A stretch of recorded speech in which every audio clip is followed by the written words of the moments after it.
எதற்கு திருமேனி கொள்ளணும் என்பதற்காக 66. ஆரணம் ஆகமங்கள் அருளினால் உருவு கொண்டு காரணன் அருளானாகின் கதிப்பவர் இல்லையாகும். நாரணன் முதலாய் உள்ள சுரர்நரர் நாகர்க்கெல்லாம் சீரணி குரு சந்தானச் செய்தியும் சென்றிடாவே. ஆரணம் ஆகமங்கள் அருளினால் உருவு கொண்டு காரணன் அருளானாகின் கதிப்பவர் இல்லையாகும். நாரணன் முதலாய் உள்ள சுரர்நரர் நாகர்க்கெல்லாம் சீரணி குரு சந்தானச் செய்தியும் சென்றிடாது. உயிர்கட்கு தன் உடம்பை இயக்குவதற்கு வேறொரு உருவம் வேண்டாமை போல. உயிர்கட்கு தன் உடம்பை இயக்குவதற்கு வேறொரு உருவம் வேண்டாமை போல. இப்போ நம்ம உடம்பு இருக்குது, உடம்புக்குள்ளே ஒரு உயிர் இருக்குது. இந்த உயிரை என்ன செய்யுது? உடம்பு இயக்குதா இல்லையா? இந்த உடம்பை எது இயக்குது? உயிர் இயக்குகிறது. இப்போ நான் எதிர்த்து நடக்கணும்னா, ஐயா கொஞ்சம் உள்ளே வந்து என்னை தூக்கி விடுங்க அப்படின்னு இன்னொரு உயிரை போய் கேட்குமா? கேட்காதா இல்லையா? ஏன்? இந்த உடம்பை இயக்கிறதுக்கு இந்த உயிரே போதும், இன்னொரு உயிர் வேணுமா? வேண்டாம். அதுபோல ஒரு உடம்பை உயிர் தன் உடம்பை இயக்குதற்கண் வேறோர் உருவம் வேண்டாமை போல அனாதிமுத்த சித்துருவாகிய முதல்வனுக்கு தன் உருவமாகிய உலகத்தை தொழில்படுதல் பொருட்டு வேறோர் உருவம் வேண்டப்படுவது அன்றாயினும். இப்போது ஆகமங்களில் பார்த்தீங்கன்னா உலகம் இறைவனுக்கு உருவம். உலகம் இறைவனுக்கு உருவம்.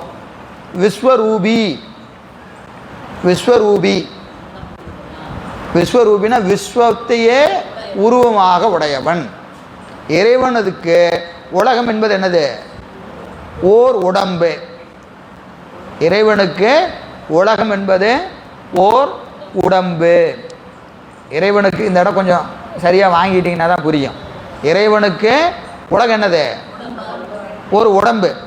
அவனுக்கு பல உடம்பு, அதில் உலகமும் ஒரு உடம்பு. உலகம்னு சொன்னால் என்னது? உயிர்களும் சடமும் சேர்ந்தது. உலகம் என்பதுன்னு சொன்னாவே உயிர்களும் சடமும் சேர்ந்தது தானே. ரெண்டு சேர்ந்தது தானே உலகம். உலகம் என்பது சேதன அசேதன பிரபஞ்சம்.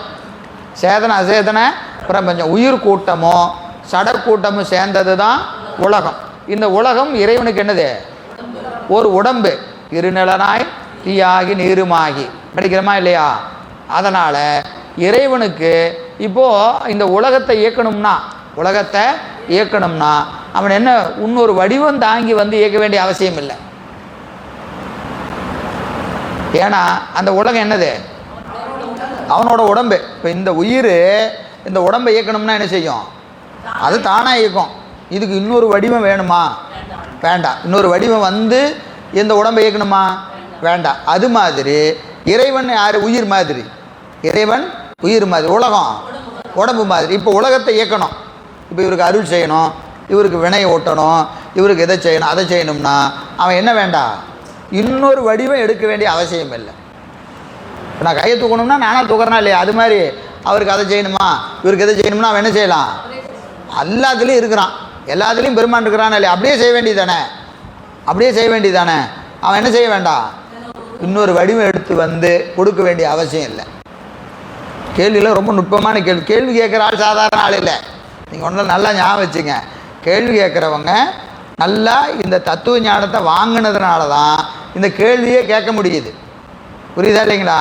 அப்போது ஒரு உடம்பை இயக்குவதற்கு வேறொரு உயிர் தேவையில்லை, வேறொரு உடம்பு தேவையில்லை. அதுபோல் இறைவன் உலகத்தை இயக்கணும்னு சொன்னால் அதற்கு இன்னொரு வடிவம் வேண்டாம். என்ன செய்யலாம்? அப்படியே இயக்கலாம். அதனால் தொழில்படுவதற்கு வேறொரு உருவம் வேண்டப்படுவது அன்றாயினும். சரிதாயா? நீ கேட்டதெல்லாம் சரிதான், நீ சொல்வதெல்லாம் சரிதான். ஆனால் என்ன அப்படின்னு கேட்டால், காரணன் அருளினால் உருவு கொண்டு. காரணன் யாரு? பெருமான். சங்கார காரணன் முதல் நூறுப்பா இல்லையா? சங்கார காரணன். எனவே அந்த முதல்வன் கருணையாலே என்ன செய்கிறானுங்க? திருவுருவம் கொள்கிறான். கருணையாலே கொள்கிறான். அப்போ வடிவம்னு வரும்போதே அவன் வடிவம் வச்சுட்டு செய்ய முடியுமா? கேள்வி கேட்குற. முதல்ல எதுக்கு வரான் நீ முதல்ல தெரிஞ்சுக்கோ. அவன் வடிவம் எதற்கு கொள்கிறான்? கருணை செய்வதற்காக. கருணை செய்வதற்காக. அவன் மேலிருந்து கீழே இறங்கினாவே ஒரே நோக்கம்தான். சொரூப சிவம் தடத்துக்கு வந்ததுன்னா உயிர்கள் மாட்டு கொண்டு இருக்கிற கருணை தான். இதை முதல்ல வச்சுக்கிட்டு நீ பாரு. கேள்வி கேட்கறதுக்கு முன்னாடி நீ எதை முதல்ல வச்சுக்கணும்? எந்த கேள்வி கேட்டாலும் பெருமான் எனக்கு இப்படி பண்ணுறான் அப்படி பண்ணுறான்னு கேள்வி கேட்கறதுக்கு முன்னாடி முதல்ல என்ன வச்சுக்கணும்? அவன் கருணை ஒன்றையே செய்வான் அப்படின்னு வச்சுக்கிட்டு கேள்வியை பதில் வந்துடும். எந்த கேள்வி கேட்டாலும் முதல்ல என்ன வச்சுக்கணும்? கருணையே வடிவமானவன் வச்சுக்கிட்டீன்னா உன் கேள்விக்கு பதில் கிடைச்சிடும். நீ இந்த எடுத்து வச்சுட்டு திரும்பி மீதி கேள்வி கேட்டீங்கன்னா விட கிடைக்காது. இறைவன் என்னை இப்படி பாடாப்படுத்துகிறான், கருணையே வடிவமாகிய சிவபெருமான் அப்படின்னு சொன்னால் கேள்வி அடிபட்டு போச்சு. ஐயா நீயே சொல்லிட்ட, கருணையே வடிவமாகிய பெருமான் என்னை துன்பப்படுத்துகிறான்னு சொன்னா ஏன் அப்படி எப்படியா பண்ணுவான்? அவன் நீயே சொல்கிற, என்னன்னு சொல்கிற? கருணையே வடிவமாக. அப்புறம் நீ கேள்வியில் ஏதோ தகராறு இருக்குன்னு அர்த்தம். அப்போ எந்த கேள்வி கேட்டாலும் பெருமானை பற்றி சொல்லுகிற போது என்னன்னு சொல்லணும்? கருணையே வடிவமாகி. கருணையாகிய பெருமான் சொல்லிட்டாவே நம்ம அடிக்கடி சொல்லியிருக்கோமா இல்லையா? The boss is always correct. The boss is always correct. இங்கே நின்றுக்கிட்டிங்கன்னா எல்லா கேள்விக்கும் விட கிடைச்சிடும். 1000 கேள்வி கேட்கலாம், 1000 வகையாக கேட்கலாம். எல்லாம் கேட்டாலும் பதில் என்னது? தி பாஸ் இஸ் ஆல்வேஸ் கரெக்ட். இறைவன் கருணை ஒன்றையே செய்வான், கருணை ஒன்றையே செய்வான். அப்படி வச்சுக்கிட்டா கேள்வி பல கேள்வி வந்தாலும் பதில் வந்துடும். அதான் இங்கே சொல்கிறாரு, காரணன் அருளினால் உருவு கொண்டு. அப்போ உருவு கொள்வதற்கு காரணம் என்னது? அருளினால் உருவு கொண்டு என்ன செஞ்சான்? ஆரணம் ஆகமங்கள் அருளானாகில். வேத ஆகமங்கள் முதலாகிய ஞான நூல்களை செய்தலனேல். அப்போ என்ன செய்கிறான்? வேதத்தை செய்கிறான், ஆகமத்தை செய்கிறான். 2 நூல் செய்து கொடுத்துருக்கிறான். அந்த 2 நூல் என்னதுங்க? அறநெறியை உலகத்திற்கு சொல்வதற்காக வேதத்தையும், அருள் நெறியை சொல்வதற்காக ஆகமத்தையும் செய்கிறான். நூல் செய்யும் போது 2 வகையாக செய்கிறான். 2 கேட்டகரி இருக்குது. அறம் அப்படின்னு சொன்னால் வேதம், அருள்னு சொன்னால் ஆகமம். சரியா? அப்போது முதல்ல உயிர் எதில் நிற்கணும்? அறத்தில் நிற்கணும். அறத்தில் நின்று அறத்தின் வழி ஒழுகினால் என்ன பிறக்கும்? அருள் பிறக்கும். நமக்கு வள்ளுவர் அழகாக சொல்கிறார், என்ன குழவி? அன்பு ஈனும் அருளெனும் குழவி. அன்பு என்கின்ற தாய்க்கு பிறக்கின்ற குழந்தை தான் எது? அருள். அப்போ முதல்ல தாய் இருக்கணும். என்ன இருக்கணும்? தாய் இருந்தால் தான் குழந்தை வரும். தாய் என்பது யாராக இருக்கும்? அன்பாக இருக்கணும். அந்த தாய் யாராக இருக்கக்கூடாது? மலடியாக இருக்கக்கூடாது. தாய் யாராக இருக்கக்கூடாது? மலடியாக இருக்கக்கூடாது. குழந்தை பிறக்கிற தகுதி அந்த தாய்க்கு இருக்கணுமா இல்லையா? அப்போ அந்த அன்பு எப்படி இருக்கணும்? அந்த மலடி என்பது இப்போ என்னது? நம்ம மேலே மட்டும் அன்பு வச்சுட்டு இருந்தால் அது மலட்டன்பு. எல்லாரு மேலேயும் பாரபட்சம் இல்லாமல், எல்லாரு மேலேயும் பாரபட்சம் இல்லாமல் அன்பு செலுத்தினோம்னா அந்த தாய் யார்? கருத்தரிக்கிற தகுதியுடைய தாய். அவளுக்கு ஒரு குழந்தை பிறக்கும். அந்த குழந்தை என்னது? அருளாகிய குழந்தை பிறக்கும். நமக்கு அன்பு உண்டான்னு கேட்டால் இருக்குது. எப்படி இருக்கு? நம்ம மேலே மட்டும்தான் அன்பு. கொஞ்சம் விருத்தியானால் குடும்பத்து மேலே இருக்கும். அதை தாண்டி கேட்டை தாண்டி போகாது அன்பு. நம்ம வீட்டு கேட்டை தாண்டி அன்பு போகவே போகாது. இங்கே கணவன் மனைவி மக்கள் இதுக்குள்ளே தான் சுற்றி சுற்றி வரும் அன்பு. வேறு யாரை பற்றியும் யோசிக்காது. அதற்கு என்ன குழந்தை பிறக்காது? அருள் குழந்தை பிறக்காது. அருள்ங்கிற குழந்தை பிறக்காது. அப்போ அருள்ங்கிற குழந்தை பிறக்கணும்னா இவள் என்ன செய்யணும்? இந்த அன்பாகிய தாய் எல்லார் மேலேயும் பரவி நிற்கணும். அப்படி நின்றால் அந்த தாய்க்கு என்ன பிறக்கும்? ஒரு குழந்தை பிறக்கும். அப்போது ஆரணம் என்பது என்னது நூலுங்க? அறநூல். நமக்கு ஆரணம் தெரியாது, ஆகமம் தெரியாது, ஒன்றும் வேண்டாம். நமக்கு திருக்குறள் முதலாகிய நூலெல்லாம் அறநூல். இப்போ வேதம் நம்ம படிக்கலை, ஆகமத்தை படிக்கலை, என்ன சார் பண்ணுறது? ஒன்றும் கவலைப்பட வேண்டாம். நமக்கு சாத்திர தோத்திரங்கள் இருக்கிறது. அதை தாண்டி திருக்குறள் முதலாகிய நீதி நூல்கள் இருக்கிறது. அந்த திருக்குறள் முதலாகிய நீதி நூல்களெல்லாம் என்னதுங்க, நமக்கு ஆரணம் போல அறத்தை சொல்லக்கூடியது. அதன் வழி ஒழுகினால் என்ன பிறக்கும்? அருள் பிறக்கும். அருள் இது என்னது? சாத்திரமும் தோத்திரம் அருள். ஏன்னா அந்த 2 நூல் செய்கிறாரு. ஆரணம் ஆகமங்கள். அருளினால் அருளானாகின் அவன் சொல்லலைன்னா, அப்படி அவன் சொல்லாமல் விட்டுட்டா என்ன செய்ய முடியாது? கதிப்பவர் இல்லையாகும். கதி அடைகின்ற உயிர்கள் இல்லை. அவன் உருவம் கொள்வதினால என்ன பயன்னு கேட்டால், அவன் உருவம் கொண்டு என்ன செஞ்சான்? வேத ஆகமங்களை சொன்னான். வேத ஆகமங்களை சொன்னான். ஏன் உருவம் இல்லாமல் சொல்ல முடியாதா? ஆகமங்களை உருவம் இல்லாமல் சொல்ல முடியாதான்னு அவன் சொல்லிடுவான். நம்ம கேட்கணுமா இல்லையா?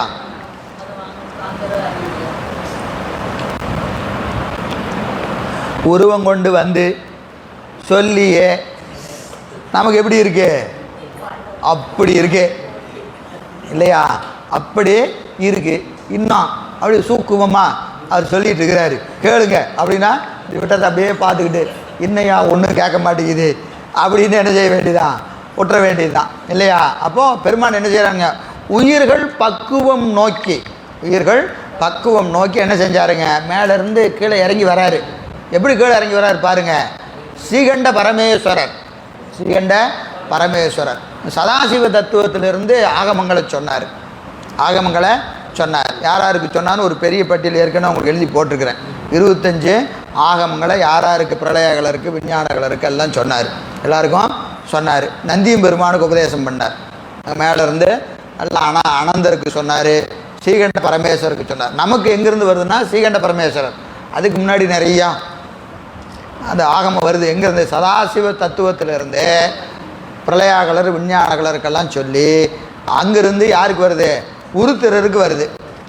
அந்த உருத்திர தான் நம்ம இப்போ சொல்லக்கூடிய தென்முக பரமனாக அமர்ந்திருக்கிற ஸ்ரீகண்ட பரமேஸ்வரர். இங்கேருந்து தான் நமக்கு சந்தான மரபு வருது. இதற்கு மேலேயும் இந்த மரபு இருக்குது. அதெல்லாம் எப்படி இருக்குது? சூக்குமமாக இருக்குது. சூக்குமமாக இருக்குது. இதுவே நமக்கு சூக்குமந்தான். அது அப்போ அதிசூக்குமம். அது அதிசூக்கம். இது ஸ்ரீகண்ட பரமேஸ்வரர் என்ன செய்கிறாரு? நந்தியம் பெருமானுக்கு உபதேசம் செய்கிறார். அப்புறம் சனகாதி முனிவர் 4 பேர்த்துக்கு உபதேசம் செய்கிறார். சனகாதி முனிவருக்கு உபதேசம் செய்கிறார். அப்போ பெருமான் நேரடியாக யாராருக்கு? நந்தியம் பெருமானுக்கு, சனகாதி முனிவருக்கு உபதேசம் செய்கிறார். சனகாதி முனிவரிலிருந்து சத்தியஞான தரிசினிகள், பரஞ்சோதியார் வந்துருச்சு. இப்போ இதெல்லாம் என்ன வேணும்? உபதேசம் பண்ணுறதுக்கு ஒரு வடிவம் வேணும். வடிவம் வேணும். அந்த வடிவம் என்னது? சூக்குமமான வடிவம். அங்கே பாடம் நடக்குது. யார்? ஸ்ரீகண்ட பரமேஸ்வரரா பெருமான் ஞான நூல் உபதேசம் செய்கிற போது பெருமானுடைய வடிவம் என்ன வடிவம்? சூக்கும வடிவம். அதுவே சூக்கும வடிவம் தான். அங்கே பாடம் கேட்குறவங்க யார்? சூக்குமமான ஞானமுடையவர். சூக்குமமான ஞானமுடைய சனகாதி முனிவருக்கு சூக்கும வடிவம் தெரியுது. அங்கே உபதேசம் நடந்துருச்சு. உபதேசம் நடந்துருச்சு. அவர் மாணவர். யார்? சனகாதி முனிவருக்கு மாணவர் யார்? சத்தியஞான தரிசினிகள். அவருடைய மாணவர் பரஞ்சோதி முனிவர். அங்கிருந்து தூளமாக கீழே வருது. கைலாயத்திலேருந்து கீழே யாருக்கு வந்தது? மெய்கண்ட தேவநாயனார். இப்போ தூளமாயிருச்சு. பரஞ்சோதி முனிவர் கீழே அங்கே கைலாயத்திலேருந்து கீழே வரும்போதே அவர் தூளமாயிட்டார். தூளமாக ஆயிட்டார். அப்போது இவர்கிட்ட எத்தனை பேர் பாடம் கேட்குறாங்க? மெய்கண்டார்ட்ட எத்தனை பேர் பாடம் கேட்டாங்க? 49 பேர் கேட்டாங்க. மெய்கண்டாட்டியே 49 பேர் தான் கேட்டாங்க. மெய்கண்டாட்டியே 40. பெருமாட்டை எத்தனை பேர் கேட்டாங்க? 4 பேர். நந்தியம் பெருமானை விட்டுட்டு பார்த்தீங்கன்னா 4. நந்தியம் பெருமானை சேர்த்துனீங்கன்னா 5. பெருமான் பாடம் நடத்தினா அங்கே கூட்டம் எவ்வளோ இருந்துச்சு? 5 பேர் தான். அது அவர் தனியாக கேட்டார். நந்தியம் பெருமான் தனியாக கேட்டார். இவங்க 4 பேரும் ஒன்றா கேட்டாங்க. புரியுதா? எங்க சாமி பாடம் நடத்திய 5 பேர் தானா? சாமி பாடம் நடத்திய 5 பேர் தானா? ஏன்? அந்த பாடத்தை கேட்கணும்னா அந்த பக்குவம் இருந்தால் தான் கேட்க முடியும். அந்த பக்குவம் இருந்தவங்க 4 பேர் தான். புரியுதா இல்லைங்க? பாடம் நுட்பமாக ஆக எண்ணிக்கை குறையும். நல்லா ஞாபகம் வச்சுங்க. ஒரு பாடம் நுட்பமாச்சுன்னா எண்ணிக்கை என்ன ஆயிரும்? குறையும். அந்த அளவுக்கு பற்றுகிற தகுதி இருந்தால் தான் அந்த பாடத்தை பிடிக்க முடியும். இல்லைன்னா என்ன செஞ்சுருவாங்க? நல்லா தான் நடத்துகிறாருங்க, எனக்கு புரியல, ரொம்ப அழகாக அதை வந்து எப்படி பாலிஷாக சொல்லுவாங்க. எப்படி சொல்லுவாங்க? அருமையாக நடத்துனீங்க ஐயா, எனக்கு தான் புரியல, எனக்கு தான் புரியல. இது எப்படி எடுத்துக்கிறது? நல்லா நடத்தலைன்னு எடுத்துக்கிறதா, இல்லை புரியல, எப்படியோ மொத்தத்தில் இல்லையா? அப்போ என்னதுங்க, பாடம் நுட்பமாக சொன்னோம்னா என்ன ஆகும்? கூட்டம் குறையும். இப்போ இதே பாடத்தை படிச்சுக்கிட்டே போனால் இன்னொரு 10 பேர் உட்காந்து பாடம் கேட்பாங்களா, கேட்க மாட்டாங்களா? கேட்பாங்க, கண்டிப்பாக கேட்பாங்க. நாம் உட்காந்துட்டு ஒவ்வொரு எழுத்தாக பிடிச்சிக்கிட்டு இருந்தோம்னா என்ன ஆகும்? ஐயோ அவர் எங்கேயா இந்த போடு போகிறாரு, நமக்கெல்லாம் ஆகாதியா, கருன்னு இருக்குது அப்படின்னு வரவங்க என்ன செய்வாங்க? குறைய தான் செய்வாங்க. அதில் ஒன்றும் தப்பு இல்லை, அது அவரவருக்குரிய நிலை இல்லைங்களா? அப்போ பெருமான்கிட்ட அவ்வளோ கேட்டாங்க, மெய்கண்டார்ட்ட 49 பேர் தான் கேட்டாங்க. 49. அங்கேருந்து அருணந்தி சிவம் அப்படியே வருதா இல்லைங்களா? இப்போ இந்த குரு பரம்பரை எப்படி வந்தது? அருளே தேகமாக கொண்டு வருகிறது, அருளே தேகமாக கொண்டு வருகிறது. அப்போ இறைவன் எப்படி வரணும்? உருவம் தாங்கி தான் வரணும். இங்கே எங்கேங்க மெய்கண்டார் வந்தார்? மெய்கண்டார் தானே வந்தார். பெருமான் அங்கே வந்தார், உருவம் கொண்டு யார் வந்தா? மெய்கண்டார் தானே வந்தார். பெருமான் அங்கே வந்தார். ரெண்டு ஒன்று தாயா. மெய்கண்டார் வேற, பெருமான் வேறல்ல. அது புரியணும் முதல்ல. அது புரியலைன்னா அவர் உருவங்க இவர் அருவங்கன்னு பேசிகிட்டே இருக்க வேண்டியதுதான், பேசிகிட்டே இருக்க வேண்டியது. எனவே கதிப்பவர் இல்லையாகும், கதிப்பவர் இல்லையாகும். ஏன்னா நமக்கு இந்த நூலை படிக்கும்போது 8ஆம் நூற்பால சொல்லுவார், இந்த ஆன்மாக்கள் 3 வகைப்படும். நமக்கு தெரிஞ்சதானே. யார் யார்? பிரளயாகலர், விஞ்ஞானகலர், பிரளயாகலர், சகலர். விஞ்ஞானகலர், பிரளயாகலர், சகலர். விஞ்ஞானகலருக்கு பெருமான் என்ன செய்வான்? அறிவுக்கறிவாக இருந்து உணர்த்துவான். அவர்களுக்கு என்ன வேண்டாம்? நூல் வேண்டாம், முன்னின்று உணர்த்த வேண்டாம், முன்னின்று உணர்த்த வேண்டாம். அவர்களுக்கெல்லாம் பெருமான் என்ன செய்வான்? அறிவுக்கு அறிவாக இருந்து உணர்த்துவான். இப்போ அவர்களுக்கு உருவம் வேணுமா? வேண்டாம், அதை பற்றி பேச்சு இல்லை. சரி, அடுத்தது பிரளயாகலருக்கு முன் நின்று உணர்த்துவான். உள் நின்ற பெருமானே பக்குவ அந்த காலத்து முன் நின்று உணர்த்துவான். இப்போ இவங்களுக்கு உருவம் வேணுமா வேண்டாமா? உருவத்தோடு வந்தாதான் அவர்களுக்கு என்ன ஆகும்? ஞானம் பிறக்கும். யாருக்கு? பிரளயாகலருக்கு. பிரளயாகலருக்கு அவன் எப்படி வரணும்? உருவந்தாங்கி வரணுயா, உருவந்தாங்கி வரணும். சரி, நமக்கு எப்படி வரணும்? குருவின் பின் நின்று. அங்கே எப்படி வருவார்? முன் நின்று உணர்த்துவார். இங்கே நமக்கு எப்படி வருவார்? குருநாதர் பின் நின்று உணர்த்துவார். குருநாதர் பின் நின்று உணர்த்துவார்னு என்ன அர்த்தம்? நமக்கு குருநாதர் தான் தெரிவார், பெருமான் பின்னாடி நிற்பார், தெரியாது. குருநாதன் பின்னாக நின்று பெருமான் நமக்கு ஞானத்தை உபதேசிப்பான். அப்புறம் நூல் வழியாக நின்று உணர்த்துவான், நூல் வழியாக நின்று உணர்த்துவான். அப்போ நூல்கள் சொல்கிறதுக்கு யார் வேணும்? ஒரு வடிவம் வேணும். அருளந்தி சிவம் ஒரு வடிவம் தாங்கி வந்ததுனால தான் இன்றைக்கி நம்ம இதை ஏதோ நமக்கு இது தெரிஞ்ச அளவில் எதையாவது செஞ்சுட்டு இருக்கிறோமா இல்லையா? இப்போ இந்த நூல் இல்லைன்னா நமக்கு இதெல்லாம் எங்கே கிடைக்க போகுது இல்லையா? அப்போது பெருமான் என்ன செய்கிறாரு? அருளந்தி சிவம்னு ஒரு வடிவம் தாங்கி வந்து நூல் செய்து கொடுக்குறார், நூல் செய்து கொடுக்குறார். எந்த நூற்றாண்டில் கொடுத்தாரு? 13ஆம் நூற்று, 13, 14, 13, 14. இன்றைக்கி 600 700 ஆண்டு கழித்து இந்த நூல் நம்மை வழிநடத்தி கொண்டு இருக்கிறதா இல்லையா? வழிநடத்திக்கிட்டு இருக்கா இல்லையா? அப்போ இது என்னதுங்க? அவன் அன்று உருவம் கொண்டதுனால பயன் என்னைக்கு வருது? அன்னைக்கு இல்லை, அன்றிலிருந்து இன்று வரை, இன்னும் என்று வரை. இப்போ பெருமான் அந்த நூல் வடிவில் இருந்து நமக்கு என்ன செய்து கொண்டு இருக்கிறான்? அதை அருள் செய்து கொண்டு இருக்கிறான். அப்புறம் நூல் மட்டும் இருந்தால் போதாது, படித்தா புரியல, அதுக்கு என்ன செய்கிறாரு? அதுக்கு உரையாசிரியர், அதுக்கு சிவஞான முனிவர் போல பெரியோர்களை வச்சு அதை விளக்குறார். அதுக்கு பொழிப்புரை ஒருத்தர் செய்கிறார், பதவுரை ஒருத்தர் செய்கிறார், அதை ஒருத்தர் பாடமாக நடத்துகிறார். இப்படி நம் அறிவை விளக்குவதற்காக பல்வேறு வடிவம் கொண்டு பெருமான் என்ன செய்து கொண்டு இருக்கிறான்? அறிவை விளக்கி கொண்டு இருக்கான். அப்போ அவனுக்கு உருவம் வேணுமா வேண்டாமா? கண்டிப்பாக வேணும். கதிப்பவர் இல்லையா? அவன் உருவம் கொள்ளலைன்னா கதிக்கு செல்பவர் ஒருவரும் இல்லை, ஒருவரும் இல்லை. எனவே இங்கே சொல்றார் பாருங்க, பிரளயாகலர் சகலர் என்னும் பசுவர்க்கம் இரண்டும் முறையே முன்னிலையிலும் படற்கையிலும் நின்று உணர்த்தினாலன்றி உணரமாட்டாமையின். முன்னிலை படற்கை என்னது?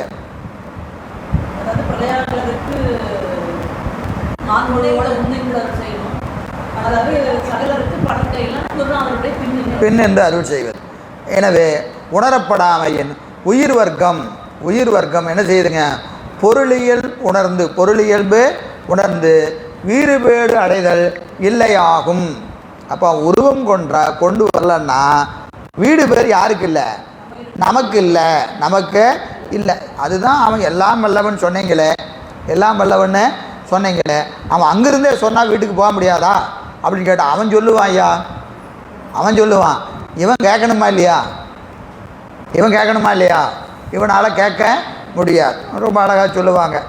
ஒரு அழகாக ஒரு ஓமை சொல்லுவாங்க. இப்போது ஒரு ஆவின் பால் இருக்கா இல்லையா? இந்த ஆவின் பால் கம்பெனியோட டைரக்டரு அவர் என்ன செய்யலாம்? நினச்சா எத்தனை டேங்கர் பாலை வேணாலும் கொண்டு வந்து வீட்டு வாசலில் நிறுத்தலாமா இல்லையா? நிறுத்தலாம். இந்த அவருக்கு ஒரு குழந்தை இருக்குது. இப்போ தான் பச்சிலம் குழந்தை, ஒரு 2-3 மாதம் ஆச்சு. 2-3 மாதம் ஆச்சு. இந்த குழந்தைக்கு பால் கொடுக்கணும். என்ன செய்யலாம்?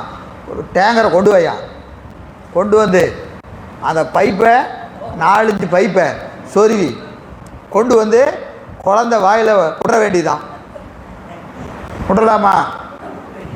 இவர் ஆவின் பால் டைரக்டர் தான். இவருக்கு ஆசை தான். எவ்வளவு? ஒரு டேங்கரில் பாலை குழந்தைக்கு ஊட்டிட வேண்டியதுதான். அப்படின்னா இது குடிக்குமா? இவருக்கு என்ன வேணாலும் இருக்கணும் சார், அது அவ்வளோதான் குடிக்கும். ஒரு புட்டி பாலை கொடுத்து அதுக்கும் மேலே அந்த பீடிங்கு அதை போட்டு கொடுத்தா சப்பி குடிக்கும். இவருக்கு என்ன வேணாலும் இருக்கட்டும். இவர் அப்பா யாராக இருந்தால் என்ன சார், குழந்தைக்கு அவ்வளோதான் தகுதி. அப்போ அதுக்கு எப்படி கொடுக்கணும்? அந்த பாட்டில் பாலை தான் கொடுக்க முடியும். நாமெல்லாம் அந்த குழந்தை மாதிரி ஞானத்தை மொத்தமாக வச்சிருக்கிறாரு தான், கொண்டு வந்து கொடுத்த என்ன ஆகும்? மூச்சு முட்டிட வேண்டியது தான், போயிட வேண்டியது தான். அப்புறம் ஞானத்தை நமக்கு எப்படி கொடுக்க வேண்டியதாக இருக்கு? அப்படி பீடிங் பாட்டில் வச்சு கொஞ்சம் கொஞ்சமாக ஊட்டி, அப்போ தான் ஞானத்தை என்ன செய்யும்? அப்படியே மெல்ல சாப்பிடும். நம்ம தகுதி அவ்வளோதான் இருக்குது. ஏன் பெரிய டைரக்டராக இருக்கிறீங்க, பாட்டில் பாலை கொடுத்துட்ருக்கிறீங்க அப்படின்னு கேட்டால் எப்படி இருக்கும்? இதுதான் நம்ம ஞானத்தை. என்னது, நீங்கள் அவ்வளோ பெரிய ஆளாக இருக்கிறீங்க, ஞானத்தை அங்கேருந்தே கொடுக்க மாட்டீங்களா அப்படின்னா அவரு கொடுப்பாரு. நமக்கு வேணுமா இல்லையா? ஒன்றும் வேலைக்கு ஆகாது இல்லையா? ரொம்ப வலிச்சு சொன்னால் என்ன செஞ்சுருவாங்க? சொல்கிற ஆளை பார்த்து ஓடிடுவாங்க. இவர் பக்கமே போகக்கூடாதியா, எப்போ கேட்டாலும் விடுங்கிறாரு. விட்டுவிட்டு எங்கே போகிறது சார்? ஊட்ட விடுன்னா விட்டுட்டு எங்கே போகிறது? என்ன பேசிகிட்டு இருக்கிறீங்க அப்படி கேட்போமா இல்லையா? என்ன செய்யணும்? விடுற வரைக்கும் சொல்லிகிட்டே இருக்கணும். விடுற வரைக்கும் மெல்ல சொல்லணும். அதை கூட வலிச்சு சொல்லக்கூடாது. அந்த உயிர் எப்போ ஆமாம்மா உடன்பாடு தான் இருக்குது அப்படின்னு கொஞ்சம் தலையாட்டுற வரைக்கும் இப்படி மூஞ்சை பார்த்துக்கிட்டே இருக்கணும். எங்கே விட்டுருமா அப்படின்னு பார்த்துட்டே சொல்லிக்கிட்டே இருக்கணும் இல்லையா? அப்போ தான் இந்த உயிர் விடும் இல்லையா? விடுன்னு சொல்லி படக்குன்னு பிடிங்கிட்டே ஆகும். பாசத்தை விடு அப்படின்னு சொல்லிட்டு மொத்த பந்தத்தையும் கட் பண்ணிவிட்டு என்ன ஆகும்? உருண்டு பிறண்டு முய்யோன்னு இது உருள ஆரம்பிச்சிடும். நினச்சி பாருங்கள், ஓவர் நைட்டில் திடீர்னு மொத்த பாசமும் நம்ம விட்டு போயிடுச்சு, என்ன ஆகும்? அவ்வளோதான். கடவுளாவது கோயிலாவது இது என்ன பெரிய வம்பா இருக்குது, என்னங்க முடிச்சு பார்த்தா ஒருத்தரையும் காணோம், பிள்ளையும் காணோம், குட்டியும் காணோம், வீட்டையும் காணோம், வாசலையும் காணோம். பாசத்தை உருவிட்டாரியா அப்படின்னா எந்தையா பாசத்தை உருவினார் அப்படின்னு ஆயிருமா இல்லையா? நம்ம மெல்ல என்னதுங்க, பையவே கொடுப்போம். பையவே அப்படின்னா அப்படியே மெல்ல உருவணும், பாசத்தை மெல்ல உருவணும். பையவே கொடுபோந்து பாசமெனும் தாளுருவி. அந்த பாசத்தை உருவுறதுக்கும் பெருமான் என்ன செய்யணும்? வலிக்காமல் உருவணும். இல்லைன்னா வம்பாய் போயிடும் இல்லையா? அதனால் அவன் என்ன செய்ய வேண்டியதாக இருக்குது? நமக்காக இந்த உயிர் விளக்கத்துக்காக பல பிறவிகளில் பாடுபடுறான். ஒரு பிறவி இல்லை, பல பிறவி. ஒவ்வொரு பிறவியிலும் நம்மளை அப்படியே இஞ்சிஞ்சா நிறுத்துறான். அப்படியே மெல்ல நிறுத்தி கொண்டு வந்து நமக்கே தெரியல எங்கேருந்து எங்கே வந்து வந்தேன்னு தெரிஞ்சு பார்க்க, அடடா இவ்வளோ தூரம் வந்துட்டோமா அப்படின்னு நினைக்கிற மாதிரி என்ன செய்கிறானுங்க, நம்மை மெல்ல மெல்ல மெல்ல மெல்ல அவன் பக்குவப்படுத்துகிறான். பக்குவப்படுத்துவதற்காக அவன் எப்படி வருகிறான், பல்வேறு வடிவம் கொண்டு வருகிறான். பல்வேறு வடிவம் கொண்டு வருகிறான். ஒன்று நல்லா ஞாபகம் வச்சுக்கணும். நம்ம இங்கே வரோம்னு வச்சுக்கலாம். இப்போ சபைக்கு வரோம். உதாரணத்துக்கு இப்போ நீங்கள் வெளியூர்லேருந்து வரீங்க, சென்னையிலேருந்து வரீங்க. சபைக்கு எப்படி வரும்னு உங்களுக்கு தெரியல, வழி தெரியாது. நம்ம என்ன செய்வோம், நேராக கோயம்பேடு போவோம்.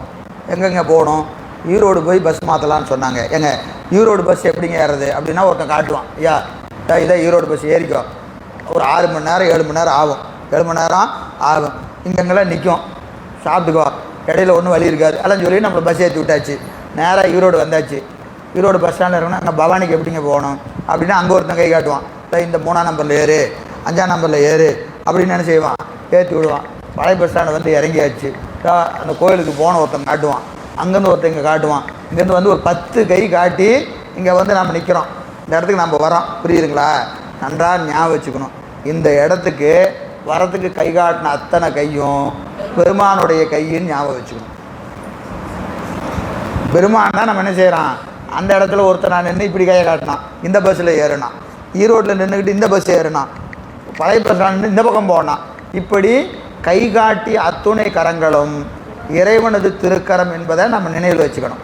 இன்றைக்கி இந்த இடத்துல வந்து நாம் நிற்கிறோம்னா நம்ம முன்னை பல பிறப்புகளில் நம்மளை ஆற்றுப்படுத்தி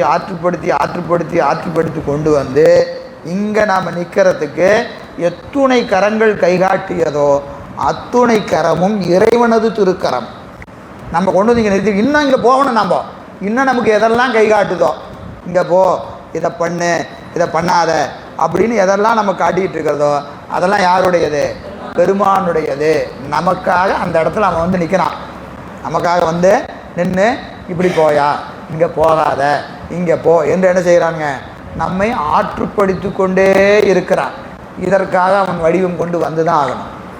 வடிவம் கொண்டு தான் வந்து ஆகணும். இல்லைன்னா நமக்கு என்ன தெரியாது, நமக்கு தெரியாது. எனவே அந்த பொருளியர் உணர்ந்து ஈறுபேடு அடைதல் இல்லையாகும். எனவே என்னதுங்க, இப்போ இந்த பக்குவப்படுறதுக்காக சிறு பயன் பெரு பயன் 2 பயன் இருக்குது. சிறு பயன் என்பது என்னதுங்க, சொர்க்க நரகம். ஒரு பிறப்பில் சில புண்ணியம் செய்வோம், சொர்க்கத்துக்கு போவோம், சில பாவத்தை செய்வோம், நரகத்துக்கு போவோம். இதெல்லாம் என்னதுங்க, சிறு பயன். சொர்க்க நரகத்துக்கு போக வேண்டிதான், வர வேண்டிதான், போக வேண்டிதான், வர வேண்டிதான். அப்படி வர வர வர ஆன்மா என்ன செய்யும், பக்குவமாகும். இப்போ சொர்க்கத்துக்கு நரகத்துக்கு போயிட்டு வர்றதுனால என்ன பயன், கொஞ்சம் கொஞ்சமாக படியில் ஏறும், ஒவ்வொரு படியாக ஏறி அப்புறம் என்ன செய்யும், வீடு பேற்றை நோக்கி பயணிக்கும். பசு புண்ணியத்தை செஞ்சு பிறகு என்ன செய்யும், பதி புண்ணியத்தை செய்யும். எனவே அந்த ஆரணம் பொது நூல், ஆகமம் சிறப்பு நூல் என்று சொல்லக்கூடியது. அப்போது ஆரணம் என்பது பசு புண்ணியத்திற்கும் ஆகமம் சிவபுண்ணியத்திற்கும் உரியது. இந்த 2 நூல்களையும் பெருமான் கொடுத்தான். உயிர்களை அந்த நூல் செய்கிற போது என்ன செய்கிறானுங்க, 2 வகையாக நூல் செஞ்சுருக்கிறான். பொது நூலும் செஞ்சுருக்கிறான், சிறப்பு நூலையும் செஞ்சுருக்கிறான். எனவே நாரணன் முதலாய் உள்ள சுரர் நரர் நாகர்க்கெல்லாம், நாரணன் முதலாய் திருமால் முதலாகிய சுரர்னா யாரு, சுரர்கள்னா யாரு, தேவர்கள். சுரர்னா தேவர்கள், அசுரர்னா எதிர்மறை.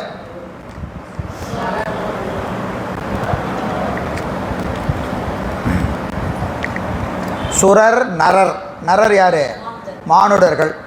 நாகர் கீழோகத்தில் இருக்க நாகலோகத்தில் இருக்கிறவங்க. நாகர்க்கு எல்லாம் சீரணி குரு சந்தான செய்தியும் சென்றிடாவே, அந்த சிறப்பு மிக்க குரு பரம்பரை. அப்போது இந்த நூல்களை எல்லாம் பெருமான் என்ன செய்கிறாங்க, குரு பரம்பரையில் வச்சு உபதேசம் செய்கிறான். உபதேசமே குரு பரம்பரை தான். அப்போ நூல்கள் வழியாகத்தான் உபதேசம் என்பது 5 எழுத்து மந்திரமும் ஞான நூலும், இந்த 2 சேர்ந்தது தான் உபதேசம். எனவே இந்த குரு சந்தான மரபு சென்றிடாவே, சென்று சேராது. அப்போது கட்டாயம் அவன் என்ன செய்யணும், வடிவம் கொண்டு வந்தாலன்றி உயிர்களுக்கு உபதேசம் நிகழாது. உபதேசம் நிகழாத வழி இந்த உயிர்கள் என்ன செய்யாதுங்க, திருவடியை போய் சேர முடியாது. சொர்க்க நரகத்துக்கும் போக முடியாது. சொர்க்க நரகத்துக்கு போகிறதுக்கும் என்ன வேணும், நூல் வேணும். என்ன நூல், இப்போ பாவம் செய்யாதீங்க, புண்ணியம் செய்யுங்கன்னு ஒரு நூல் சொல்லுதா இல்லையா? இந்த புண்ணியத்தை பண்ணுங்க, இந்த புண்ணியத்தை பண்ணுங்கன்னு சொல்லுது. அதை பண்ணுனா எங்கே போகலாம்? சொர்க்கத்துக்கு போகலாம். இப்போ சொர்க்கத்துக்கு போகிறதுக்கே உங்களுக்கு நூல் வேணும். அந்த நூல் யார் கொடுத்தது? பெருமான் கொடுத்தது தான். பெருமான் கொடுத்தது. அப்போது அந்தந்த பக்குவத்துக்கு தக்க மாதிரி பல்வேறு வகையான நூல்களை பெருமான் நமக்கு கொடுத்துருக்கிறார். எனவே சொல்லி இந்த உயிர்களுக்கு என்ன இருக்குதுங்க? பக்குவ குறைபாடு. இந்த பக்குவ குறைபாடு இருப்பதனால அவன் திருமேனி தாங்கி வந்து நமக்கு முன்னின்று உணர்த்துகிறான். அந்த உணர்த்து என்ன செய்யணும்? கேட்டதை கேட்டு, சிந்தித்ததை சிந்தித்து, தெளிந்ததை மீள தெளிந்து, அதன் பிறகு தான் நிட்டை கூடும். உயிர்கள் என்ன செய்யணும்? படிமுறை இதுதான். கேட்டதை என்ன செய்யணும்? கேட்டதை கேட்கணும். ஒரு தடவை கேட்டால் விளங்கிருமா? விளங்காது. அதனால் என்ன செய்யணும்?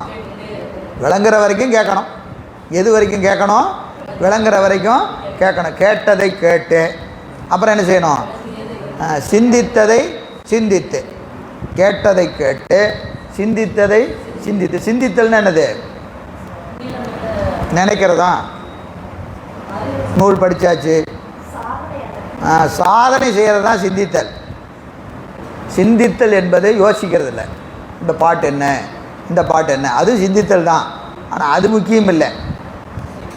கேட்டதை சிந்திக்கணும்னு என்ன அர்த்தம்? பூசை பண்ணுங்கன்னு கேட்டாச்சு, பூசை பண்ணணுமான்னு சிந்திக்கிறது இல்லை. கேட்டதை பூசை செய்யணும், செஞ்சால் தான் சிந்திக்கிறதுன்னு அர்த்தம். புரியுதா இல்லைங்களா? சிந்தித்தலாவது சாதனை. சிந்தித்தலாவது சாதனை. சாதனை எப்போ செய்யணும்? பூசை வாங்கிட்டு வந்து ஒரு நாள் செஞ்சால் சரியாக போச்சா? செஞ்சுக்கிட்டே இருக்க வேண்டியதுதான். எது வரைக்கும் செய்யணும்? தெளிகிற வரைக்கும். தெளிவு என்பது என்னது? தெளிவு என்பது என்னது? சாதனையினால் பெறுகிற பயன், அறிவு விளக்கம். அறிவு விளங்கணும். சாதனை செஞ்சால் அறிவு விளங்கணும். பூசை செஞ்சால் ஆள் வேறுபாடு தெரியணும். பூசை செய்கிற ஆளுக்கும் பூசை செய்யாத ஆளும் ஒரே மாதிரி இருந்தால் என்ன அர்த்தம்? பூசையை ஒழுங்காக பண்ணலன்னு அர்த்தம். பூசை செய்கிற ஆளுக்கும் பூசை செய்யாத ஆளுக்கும் என்ன இருக்கணும்? வேறுபாடு இருக்கணும். என்ன வேறுபாடு? 2 கொம்பு முளைச்சிக்குமா? பூசை செஞ்சால் 2 கொம்பு முளைச்சிக்குமா? கண் அப்படியே மஞ்சள் கலர் ஆகிடுமா? காது பெருசாகிடுமா? என்ன வேறுபாடு? அறிவு, இச்சை, செயல். இந்த 3லையும் வேறுபாடு இருக்கும். பூசை பண்ணுனா நம்ம அறிவு வேறுபட்டிருக்கணும். முதல்ல இருந்த மாதிரியே இருக்கக்கூடாது. விருப்பம் வேறுபட்டிருக்கணும். முதல்ல இருந்த விருப்பமே வச்சுக்கிட்டு இருக்கக்கூடாது. அது கொஞ்சமாவது மாறணும். செயல் மாறுபடணும். புரியுதா இல்லைங்களா? அந்த செய்கிற செயல்லையும் பரவாயில்லையா, முதல்ல எப்படியோ இருந்தான் இந்த ஆள், இப்போ இதுவும் மாறிட்டாரியா, அப்படியே அந்த மாற்றம் எதில் தெரியணும்? செயலில் தெரியணும். இந்த அறிவும் இச்சையும் தெரியாது. உங்கள் அறிவு எப்படி இருக்குன்னு என்னால் சொல்ல முடியுமா? என் அறிவு எப்படி இருக்கு உங்களால் சொல்ல முடியுமா? நான் என்ன விரும்புகிறேன்னு உங்களுக்கு தெரியுமா? தெரியாது. எது தெரியும்? செயல் தான் தெரியும். செய்கிறத வச்சுக்கிட்டு அறிவு இச்சையும் ஒருவாறு அறியலாம். ஒரு வாரம் தான், அது முழுசாக நம்ம சொல்ல முடியாது. ஏன்னா ஆள் இருக்கும்போது ஒன்று செய்வேன், ஆள் இல்லாத போது ஒன்று செய்வேன். அப்போ அதை வச்சுட்டு கண்டுபிடிக்க முடியாது. ஆனால் ஒரு உயித்து உணரலாம். எனவே அந்த அறிவு இச்சை செயல்கள் என்ன ஆகணும்? அங்கே வேறுபட்டு நிகழணும். எனவே கேட்டதை கேட்டு, சிந்தித்ததை சிந்தித்து அறிகின்ற இயல்புடைய ஆன்மாவுக்கு கேட்பதற்கு என்ன செய்யணும்? குருநாதன் வேண்டும். கேட்பிப்பதற்கு குருநாதன் வேண்டும். கேட்பித்த பொருளை சிந்திப்பதற்கும் குருநாதன் வேண்டும். ஏன்னா கேட்டுட்டா மட்டும் போதாது. சாதனை செய்யும்போது இதுக்கு என்ன வரும்? ஏகப்பட்ட சந்தேகம் வரும். நான் சரியாக தான் செய்கிறேனா, நான் செய்கிறது சரிதானா அப்படின்னு என்ன செய்யும்? இதுக்கு 1000 சந்தேகம் வரும். அப்போது அதுக்கெல்லாம் யார் வேணும்? குருநாதன் வேண்டும். குருநாதன் யார்? பெருமான் தான். அவன் நமக்கு நம்ம அறிவை விளக்கிறதுக்கு ஏதோ ஒரு வடிவத்தில் வந்து நம்ம அறிவை விளக்கிட்டே இருப்பான். இப்போ அதெல்லாம் மானுட சட்டைன்னு நினச்சக்கூடாது. எனவே சரி, முனிவர் பொழிப்புரை பாருங்கள். உயிர்கட்கு தன் உடம்பை இயக்குதற்கண் வேறோர் உருவம் வேண்டாமை போல அனாதிமுத்த சித்துருவாகிய முதல்வனுக்கு தன் உருவமாகிய உலகத்தை தொழில்படுவதற்கு வேறோர் உருவம் வேண்டப்படுவது அன்றாயினும் பிரளயாகலர் சகலர் என்னும் பசுவர்க்கம் இரண்டும் முறையே முன்னிலையிலும் படற்கையிலும் நின்று உணர்த்தினாலன்றி உணரமாட்டாமையின் உயிர் வர்க்கங்கள் பொருளியல் உணர்ந்து வீடு பெறுமாறு வேத ஆகமங்களை கோவைப்பட செய்தற்பொருட்டும் அதனை குரு பரம்பரையின்கண் வைத்துதற்பொருட்டும் திருமேனி ஒரு தலையான் வேண்டப்படும் என்பதுவும். நம்ம சொன்னதே தான், இதை விளக்க வேண்டிய அவசியம் இல்லை, அதே தான் இவ்வளோ நேரம் சொன்னோம். எனவே ஒரு தரையால் என்ன வேணும்? கட்டாயம் வடிவம் தாங்கணும். வடிவம் தாங்குவது அவனுடைய பரத்துவத்திற்கு இழுக்கில்லை, பரத்துவத்திற்கு இழுக்கில்லை. வடிவம் தாங்குவது எதற்கு? நம்ம அறிவோட லட்சணம், நம்ம அறிவோட லட்சணம். சொன்னால் புரியாது. ஐயா உருவம் தாங்கினாவே அவனுக்கு புரியாதியா, உருவம் தாங்கினாவே அவனுக்கு புரியாது. நீ என்ன உருவம் வேணுமான்னு கேட்டுட்டு இருக்கிற. இதுவே பத்தலை, இதுவே பத்தலை. என்ன செய்கிறதுன்னு தெரியாமல் அவர் என்ன செய்கிறாரு? சாமியை கொஞ்சம் திணறாரு. எதில்? நம்ம அறிவை திருத்துறதுக்கு படாத பாடு வர்றாரு, படாத பாடு வர்றாரு. நாம் என்ன செய்கிறோம்? நீ பாண்டியா, நீயா நானா பார்த்துடலாம், நீயா நானா பார்த்துடலாம். மிண்டுகின்றேனை விடுதி கண்டாய் சொல்கிறா இல்லையா? மிண்டுகின்றேனை விடுதி கண்டாய். மெய் அடியாருக்கு எல்லாம், மெய் அடியாரெல்லாம் போயிட்டாங்கய்யா. நான் எப்படி இருக்கிறேன்? மிண்டி கொண்டு இருக்கிறேன். மிண்டுதல் என்னது? சிக்காமல் நழுவி போகிறது, சிக்காமல் நழுவி போயிடுறது இல்லைங்களா? பெருமான் எங்கே வந்து எப்படி சொன்னாலும் நாம் என்ன செய்வோம்? அவர் அப்படி தான் சொல்லுவார், அவர் அப்படி தான் சொல்லுவார். அதுக்காக நாம் என்ன பண்ண முடியும்? அது பார்த்துக்கலாம், அது பார்த்துக்கலாம் அப்படின்னு என்ன செய்வோம்? இப்போ என்ன சார் அவசரம், மெதுவாக போகலாமா, என்ன ஆகிப்போச்சு, 70 வயசு தானே ஆச்சு, என்ன இப்போது அப்படின்னு சொல்லுவோமா இல்லையா? சொல்லதான் செய்வோம் இல்லைங்களா? அப்போ பெருமானே என்ன செய்கிறாரு? உருவம் தாங்கியே விளங்க மாட்டேங்குது. உருவம் இல்லாமல் எங்கே போய் விளங்குறது? ஒன்றும் விளங்காது. சரி, கதித்தல், கதி அடைதல். கதித்தல் கதிப்பவர் இல்லையாகும் என்பதை கதி அடைபவர் இல்லையாகும். கதி அடைபவர் இல்லையாகும். எப்போ இல்லை? உருவம் கொண்டு வரலனா கதி அடைபவர் ஒருவரும் இல்லை. சரி, அப்போ பாருங்கள், அடுத்து அது மேலே தடை சொல்கிறார். என்ன தடை? அற்றேல் அனாதிமுத்த சித்துருவாகிய முதல்வனுக்கு தனு உண்டாகவே தனுவிற்குரிய தொழில் கரணம் புவனம் போகங்களும் உளவாம் ஆகலின் அவை பற்றி நம்மானார் போல சுட்டி உணரப்பட்டு வாக்கு அனாதீத கோசரன் என்றல் வலுவாயும் போடும் என்னும் ஆசங்கை நீக்கத்துக்கு எழுந்தது வரிச்செய்யுள். சரியா? அவர் வடிவம் தான் கொண்டு வருவார்னு சொல்லிட்டீங்க, பரவாயில்ல. அவர் வடிவம் கொண்டு வரட்டையா, வடிவம் கொண்டு வரட்டும். என்ன வடிவம் கொண்டு வருவார்? பல வடிவம் கொண்டு வருவார். சில பேர்த்துக்கு மான்மழுவோட வருவார், சில பேர்த்துக்கு எப்படி வருவார்? குருநாதராக வருவார். சரிங்க, குருநாதராக வரவர் சிவபெருமான்னு சொல்கிறீங்களா? அம்மாயா அதைத்தாயா இவ்வளோ நேரம் சொல்லிகிட்டு இருக்கிறேன். குருநாதர் யார்? சிவபெருமான். குருநாதர் சிவபெருமான். சரியா? அப்போது இந்த பெருமானுக்கு ஒரு இலக்கணம் சொன்னீங்க. வாக்கு மனாதீத கோசரன். இறைவன் யார்? வாக்கு மனாதீத கோசரன். அப்படின்னு என்னது? வாக்கு மனங்களுக்கு எட்ட மாட்டான். வாக்கு மனங்களுக்கு எட்ட மாட்டான். வாக்குன்னா என்ன ஞானம்? பாச ஞானம். சரி, மனம்னா பசு ஞானம். பாச ஞானத்துக்கும் பசு ஞானத்துக்கும் எட்டாதவன்லாம் சொல்கிறீங்க, இறைவனுக்கு இலக்கணம் சொல்கிறீங்க. சரியா? இப்போது இந்த குருநாதராக ஒருத்தர் வந்து உக்காந்துருக்கிறார், உபதேசம் பண்ணுறாரு. அவர் நமக்கு தெரிகிறாரா இல்லையா? நல்லா தெரிகிறாரு. சுட்டி அறியலாமா இல்லையா? இவர் தாங்க எங்கள் குருநாதர், அவருக்கு குடும்பமெல்லாம் இருக்குது, குழந்தை குட்டியெல்லாம் இருக்குது, நம்ம மாதிரியே இருக்கிறாரு. இவர் தான் சிவம்னு சொல்கிறீங்க. அப்போது என்னையா? முதல்ல வாக்கு மனாதி இது கோசரன், பாசஞானத்தால் அறிய மாட்டோம், பசுஞானத்தால் அறிய மாட்டோம்லாம் சொல்லிவிட்டு இப்போ இவர் பார்த்தா தெரிகிறாரு, ஏகதேசப்பட்டிருக்கிறாரு, ஒரு வீடு இருக்குது, வாசல் இருக்குது, குழந்தை இருக்குது, குட்டி இருக்குது, எல்லாம் இருக்குது. இவரை சிவபெருமான்னு சொன்னீங்கன்னா அவரை சொன்னியா, அது யாரு? யாரு? வாக்கு மனாதீத கோசரன் சொன்னியா இல்லையா? சொன்னியா இல்லையா? அப்போ அவரு இவரா, அவரு இவரா அப்படின்னு ஒரு சந்தேகம். என்னங்க, முதல்வனுக்கு தனு உண்டாகவே அவர் குரு இருக்கா இல்லையா? குருநாதர் படத்தை எல்லாம் பிரிண்ட் போட்டு அங்கங்கே மாட்டி வச்சுருக்குறோம். குருநாதர் படத்தை பிரிண்ட் போட்டு மாட்டி வச்சுருக்குறோம். உடம்பு இருக்கா இல்லையா? இருக்குது. தனு இருந்தால் என்ன இருக்கும்? தனுவிற்குரிய தொழில். உடம்பு இருந்தால் ஒரு வேலை செய்யுமா இல்லையா?